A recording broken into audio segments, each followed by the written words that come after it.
The witnesses who've shown that she was staying at these properties for years after she claimed to have cut off links, including the doorman there. The doorman would all get dressed up when Fergie was staying. See nothing, hear nothing, say nothing. Those words appear in a staff manual kept inside Epstein's Palm Beach mansion. And according to newly resurfaced US court files, the warning is believed to have come from a Duchess from England. Multiple former staff members say that Duchess was Sarah Ferguson. This is not new gossip pulled from thin air. This is language taken directly from legal documents connected to the Ghislaine Maxwell case. And it is raising fresh questions about who knew what and when. The manual itself was first disclosed during court proceedings in 2021, around the time Ghislaine Maxwell was convicted of sex trafficking. At the time, nobody could say who helped write it. It sat there quietly, one more disturbing detail in a very long list. What has changed now is testimony from an anonymous former employee. According to newly released documents, this former staff member said they remember seeing the manual for the very first time when, in their words, a Duchess from England came. But yes, there's plenty of evidence that, I mean, £15,000 was nothing to Epstein, and to be honest, it's nothing for her. And I have it both from somebody who worked for Epstein and a member of the royal household. They described her as a woman who was supposed to be royalty. That line is what has dragged Sarah Ferguson back into the conversation. The staff manual was not some casual note. It was a formal booklet kept inside Epstein's Palm Beach house, laying out expectations for staff behaviour. It included instructions on how to properly maintain the property, how to present oneself, and how to deal with guests. One section reads, "Appearance is extremely important if high standards are to be maintained. A favourable first impression goes a long way." It goes on to stress personal cleanliness, good presentation, and an aim-to-please attitude at all times. But the line that stands out, and the one now being scrutinised, is the instruction to see nothing, hear nothing, and say nothing. Former staff believe that line was added after Sarah Ferguson visited the property. The documents do not claim she wrote the entire manual, but they strongly suggest her involvement in shaping its tone and expectations. Times asked this morning, is it game over for Fergie, the Duchess of Disaster? In the last 24 hours, 7 charities, including the British Heart Foundation and the Teenage Cancer Trust, have cut ties with Sarah Ferguson. Sarah Ferguson has denied any wrongdoing in connection to Jeffrey Epstein. Her representatives have been contacted, and she has maintained that she had no knowledge of Epstein's crimes.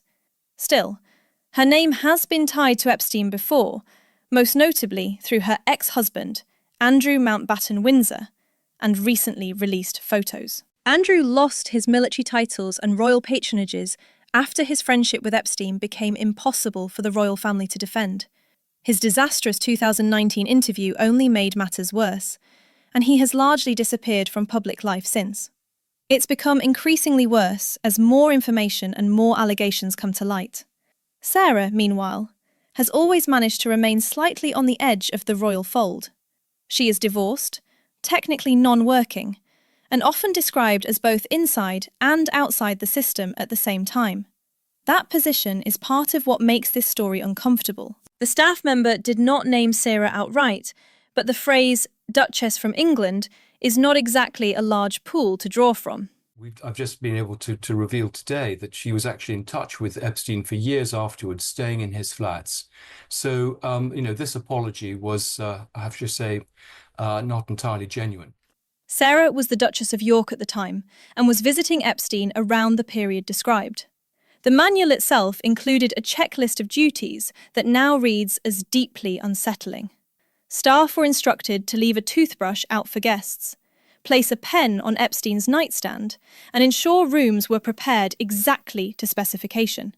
It paints a picture of an environment where silence was expected, compliance was rewarded, and questions were discouraged. This isn't the first time her name has shown up in Epstein-related reporting, but it is one of the most direct suggestions yet that she may have influenced how staff were told to behave. In the latest release of Jeffrey Epstein's files by the US Department of Justice, newly disclosed photos include images of Sarah Ferguson, the former Duchess of York, among thousands of documents related to the long-running investigation into Epstein's network.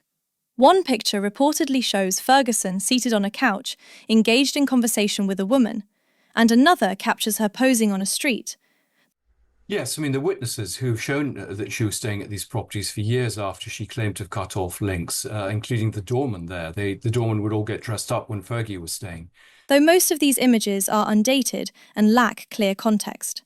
These photos surfaced alongside others featuring high-profile figures, such as her ex-husband Andrew, former President Bill Clinton, and several entertainers. However, it must be said, the mere presence of these photographs does not indicate wrongdoing by any of the people pictured. Both Andrew and Sarah have been under scrutiny for their past associations with Epstein, and the photos come at a sensitive time. While the Department of Justice has released over 95,000 images, many are heavily redacted and still lack details about when or why these meetings occurred. Because of this, the new photos raise questions without offering definitive answers about the former Duchess of York's exact role in Epstein's world. According to leaked emails from Jeffrey Epstein in 2011, the convicted sex offender claimed that Sarah Ferguson not only celebrated his release from prison in 2009, but did so by bringing her daughters, Princess Beatrice and Princess Eugenie, with her two daughters in tow, to visit him in New York after his jail term ended, with a police officer reportedly stationed at his front desk. Epstein's message to his lawyer even said she was the first to celebrate my release alongside her daughters, and that she had asked him for help with her charities. Royal sources and those close to Fergie have denied these allegations, insisting that neither Beatrice nor Eugenie ever met Epstein, and that neither they nor their mother have any recollection of such a visit after his prison release. The daughters would have been about 20 and 19 years old at the time, and now the claim rests solely on Epstein's own words in those leaked messages, not on any independently verified evidence of the visit itself. When you place these allegations side by side, they start to form a much more troubling picture of Sarah Ferguson's relationship with Jeffrey Epstein. Well, it is extraordinary. I mean, she seems to sort of work her way back into their fold. I think they are concerned that she may well do an Andrew Morton and has secrets that she may reveal, which is why they keep her close. On one hand, you have claims that she may have helped shape or influence an employee manual inside Epstein's Palm Beach home, a document that explicitly told staff to see nothing, hear nothing, say nothing. On the other, you have Epstein's own alleged emails claiming that Sarah continued to visit him after his release from prison and even brought her daughters with her. Taken together, this is no longer just about poor judgment or casual association. It suggests a level of comfort, familiarity, and ongoing access that raises serious questions. The combination of these accounts shines an uncomfortable light on how close that relationship may actually have been, and whether there is far more that has never fully come into public view. Whether this resurfaced material changes anything remains to be seen. The exact details are still unclear, and much of this relies on anonymous testimony. But the language is real, the documents exist, and the questions are not going away. 6 words, written in a staff manual, have reopened a chapter they had thought already closed. So I want to know what you think. Do you believe this was an innocent attempt at general discretion? Or does it suggest something more deliberate about keeping staff quiet?